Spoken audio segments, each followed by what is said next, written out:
If you'd like to make your NFL games a little more interesting, you've come to the right place. It's the Even Money Podcast with Ross Tucker and Steve Fezzik.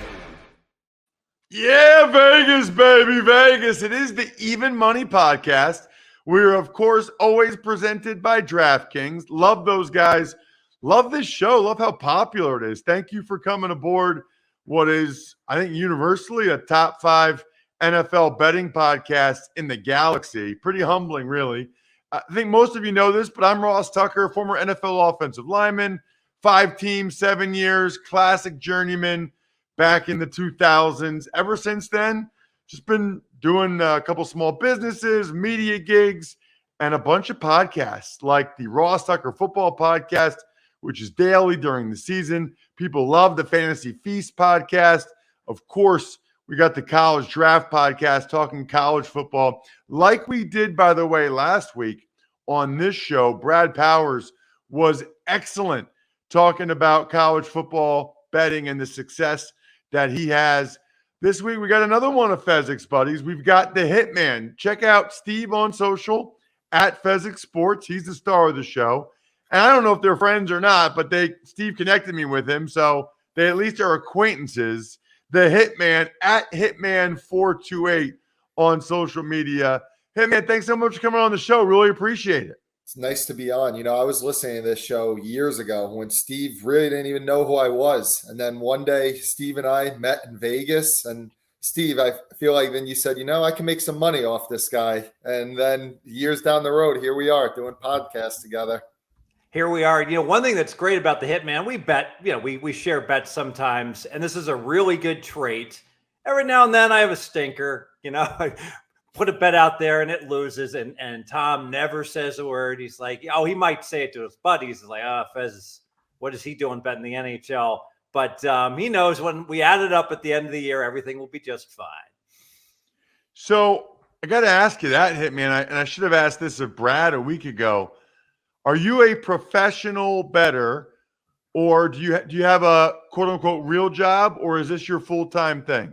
No, so I was a school teacher. I was a phys ed teacher, and in my mid-20s, I took the leap of faith kind of when sports betting became legalized, because eventually I'm doing both at the same time, and I realized, all right, I'm making close to my yearly salary. I'm making my yearly salary betting. Now I'm making more. And what the heck am I doing? Why am I still miserable working this job when I can be betting for a living? So I took the leap of faith years ago, and it's just gotten better and better as I've gotten more connections, gotten more ways to find accounts.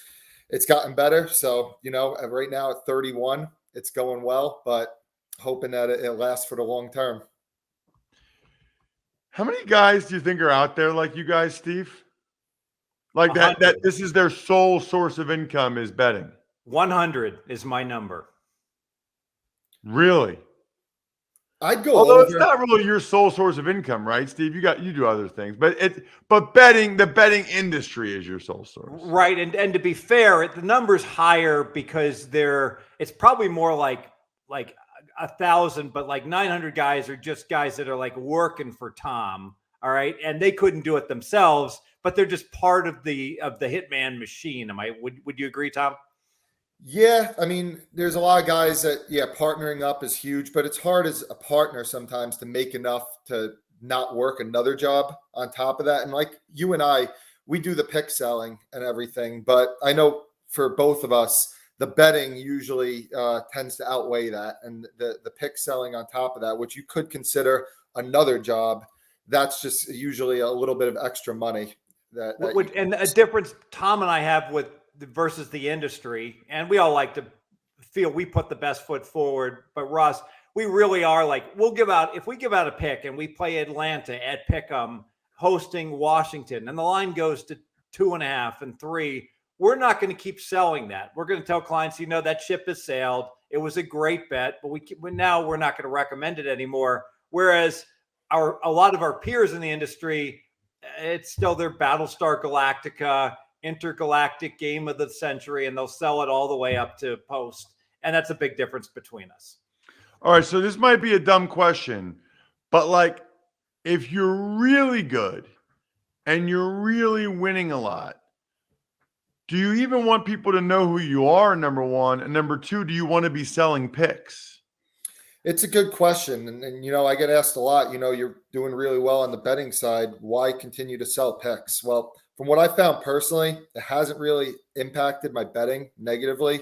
I'm able to get the money down that I desire on a certain bet. And if the market does not move, it might move maybe a half point off of some of my bets, or a prop, for example, could move a little bit.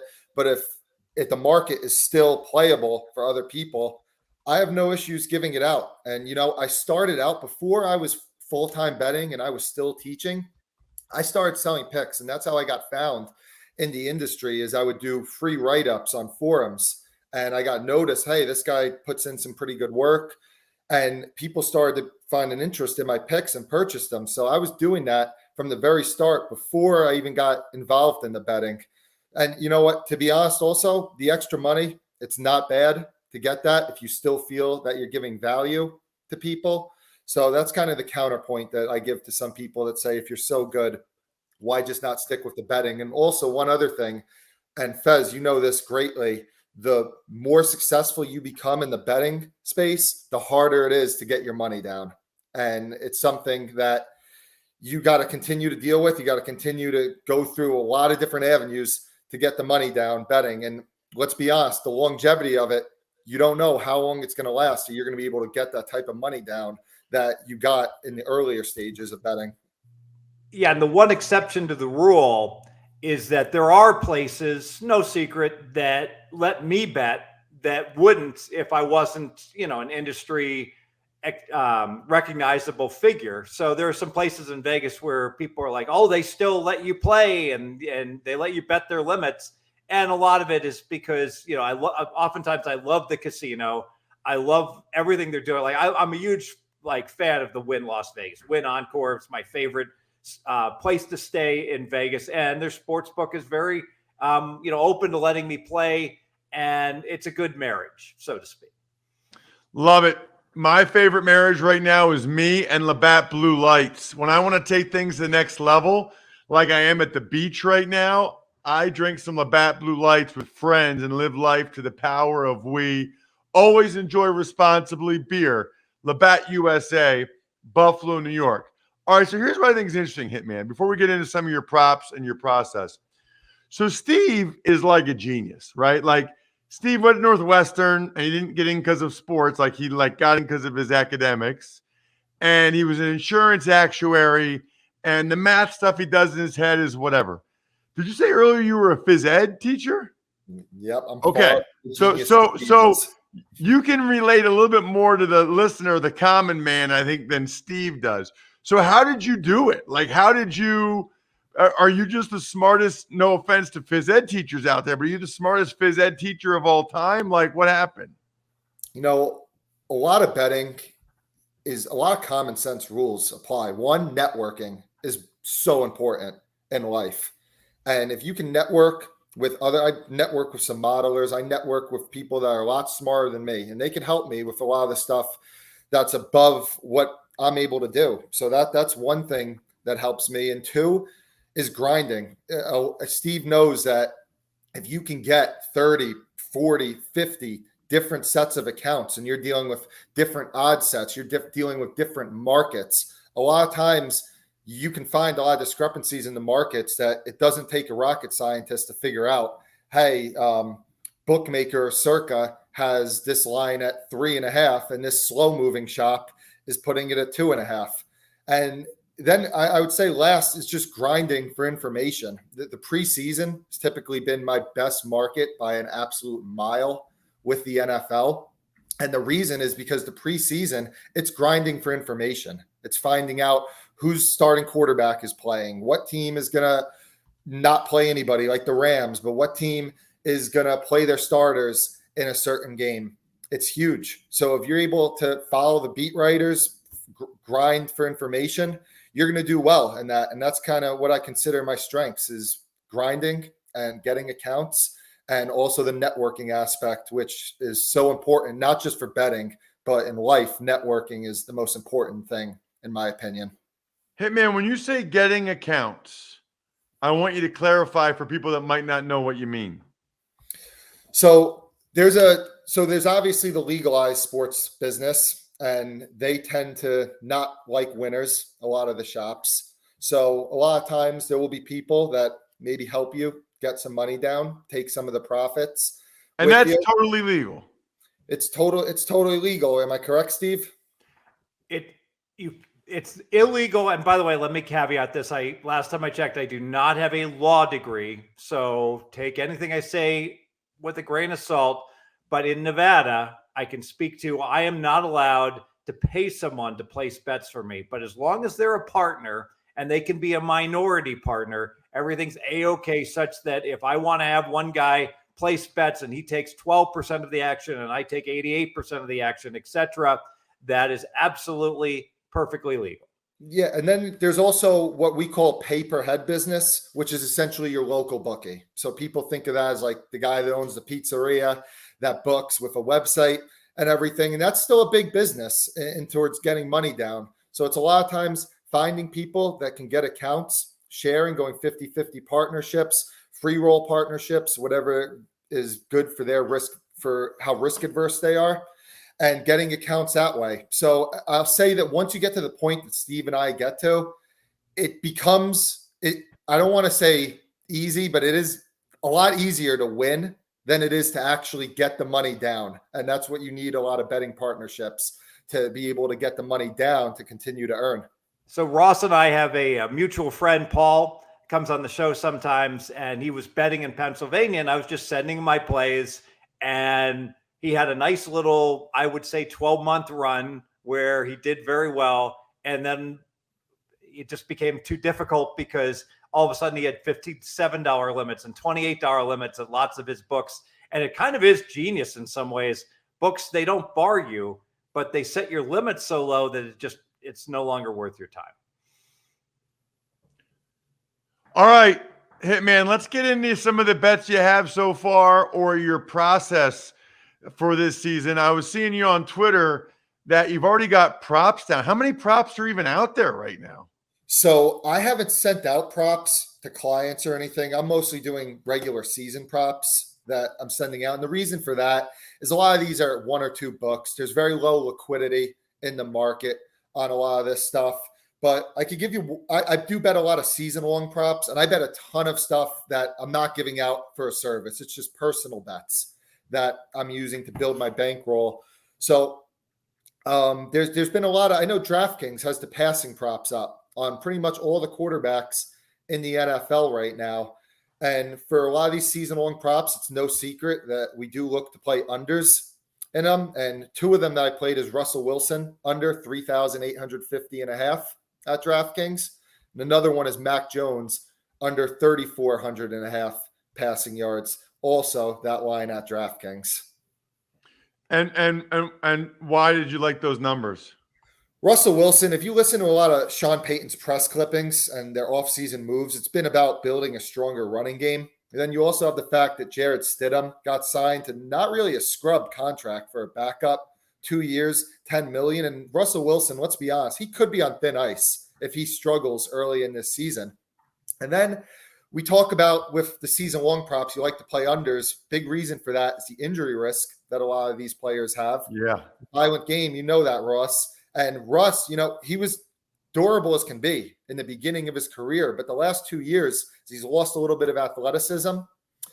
He's missed games in the last 2 seasons. So it could be Russell Wilson being a little more injury prone later in his career.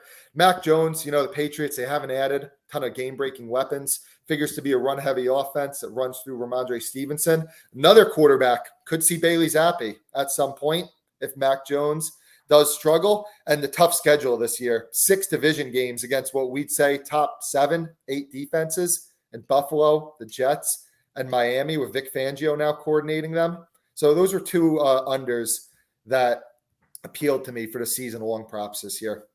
And it's interesting. Oh, go ahead, Steve. You make your comment before I chime in. Hitman is following a basic strategy here where he's starting out and he knows if you did nothing more than shopped every number and played every skill position player under in the NFL, you'd probably win 60% of your bets. It's that good because you've got the injury advantage. If the guy gets hurt, he goes under. You've got the benching advantage. If a guy plays poorly, gets benched, you go under. And you know what? If neither one of those two things happens, it's pretty close to a fair bet at 50-50 anyways. So all the advantages are in your favor. So you want to look on almost all the time towards the under. So what's interesting is the content providers, the fake pros, the guys that don't bet for a living, they do the exact opposite. 3/4 of the bets they'll advocate are all about breakout players and guys that are going to have monster years, and they like them all over, right, Tom? For sure. And, there will be selectively a few overs I'll play. And I will say that the market is making it a lot harder because they have caught on to that people like to play the unders. So they've made it a lot harder this season. But I don't think you could just blindly bet unders like you could have 2-3 years ago. But I still think that selectively playing some unders is probably the better way to go on some season-long props. I guess my question is, how many quarterbacks play every game? I'm sure you have the data, either Hitman or Steve, but it feels like a bunch of them miss a game or two. And if you do, because think about how many backup quarterbacks start games every year. I would say almost half the league, off the top of my head, a backup quarterback starts at least multiple games. Well, if that happens, you're going under, right? And that's half the teams probably. I mean, I don't know if either one of you guys has the number, but that off the top of my head, a lot of backup quarterbacks start a couple games. I mean, later in the year when I'm broadcasting, that's why they have flex scheduling in the NFL, because nobody likes to watch backup quarterbacks. So think of that number, what you think happens to quarterbacks, and now think about what it's like when the running back market comes out a little later this offseason. How many running backs play every single game, or even 15, 16 games with all the committees now? So, yeah, like I said, it's a violent game, like you said, and most of the professionals are definitely leaning more towards unders. And I do feel also, if you look at the NBA has become the king of game management, and so many players missing so many games. And with the 17-game schedule, I think that the NFL, with so many teams making the playoffs, that's going to become more and more commonplace, that guys that go ahead and have a tweaked back or a sore hamstring are going to make more business decisions, especially when they're already their playoff spot is likely, they're going to be a wild card and they can't win the division anymore. It's interesting. What is the timing, Hitman, of when most of the books, obviously we love DraftKings, we're DraftKings people, but when most of the books start to release their props? Because I'm imagining if this is a good market to attack, especially the unders, you got to be primed and ready to go so that when those markets are released, you hit a bunch of unders before people like you and Steve do, and the numbers go down. Yeah, some of the books have already started to put it out, and there's not a ton of books that are giving the type of menu that places like DraftKings, Caesars, FanDuel does. For example, Steve, in Vegas, looking for season-long player props on third-string wide receivers on some teams, it's not happening out there. So the thing is, it's a lot of 5 or 6 of the legalized shops are the ones that are typically offering these markets. But then the question becomes with a lot of these shops is the type of limits they're taking. And some of these shops, they're taking limits that are so small that it's not even worth somebody like me or Steve's time. And then there's some other shops. I know Caesars does a really good job. They take $1,000 from pretty much anybody on a lot of these season-long props. That's great and respectable limits, and I'm a big fan of them. So it's really about a few shops, and they're coming out during pretty much the slow time of the offseason just to generate some interest, generate some talking points about season-long props, get people ready for football. So, Hitman, your portfolio typically is what percentage would you say is NFL versus other stuff? It's mostly NFL, but I bet every sport. I bet Little League World Series. I bet. You can bet on the Little League World Series. Oh yeah, for sure. I want I have to address this because this really is a travesty, this betting on the Little League World Series. Something has to be done. They have to increase the betting limits on this stuff. We got to be able to bet more. But you know what? The thing is, I rely on other people. So I'm what you call an NFL originator. I make my own opinions in the NFL, and I'll bet off of those. But in other sports, I'm using college football, Brad Powers, who I know you had on this show. He's absolutely amazing. Whatever Brad Powers tells me about college football, I'm betting. And I work with other originators in other sports, follow the news. It doesn't take a rocket scientist to bet against the Bucks after Giannis gets ruled out, surprisingly. So with the other markets, I'm betting everything, but I'm more just betting information and betting off of some information that other sharp originators in those sports share with me. All right, so we're in mid-June. Hitman, you mentioned the Mac Jones prop, the Russell Wilson prop. What's the rest of your NFL portfolio look like right now? Is it season win totals? Is it week one? Is it are you primarily a prop guy? I guess I'm just curious. So I'm betting all types of NFL season win totals, sides totals, props. Steve and I are big into the game of the years, and which is the full week 2 through 18 schedule. And it sucks because Steve and I find each other kind of competing against each other on some of these lines, seeing who could snipe the other to get it at a specific book. But that's a big part of my portfolio right now. And I'll tell you, I heard Steve on the show the other week. He was talking about October game of the years at DraftKings. And I was listening to it. I said, Steve, you forgot a really good one. And I think that one was, Steve, and you'll probably agree, October 23rd, San Francisco at Minnesota. San Fran is laying -1.5. San Fran's laying -3 in Pittsburgh in week 1. I have Pittsburgh as a slightly better rated team than Minnesota. One of those lines are wrong. In all likelihood, we know that the week 1 line is more efficient than a week 8 line at the moment. I think that the correct line for that Minnesota-San Fran game should probably be around 3. So San Fran -1.5, October 23rd at DraftKings. I think it's a pretty solid wager. How many points do you guys think a line has to be off, like for week 8 to bet it now? Or is it just about going through a key number? You want 1.5 unless it's a key number. If it's a key number on the 3, the hook is perfectly sufficient. Laying 2.5 on a line should be 3. So think about it. Let's break down the math. Let's assume the line should be 3. So if these teams play 100 times, 45 times team's going to cover, 45 times they're not going to cover, and 10 times it's going to land right on 3. So if you lay 3, you're going to go 45, 45, and 10. If you lay 2.5, you go 55 and 45. You're styling.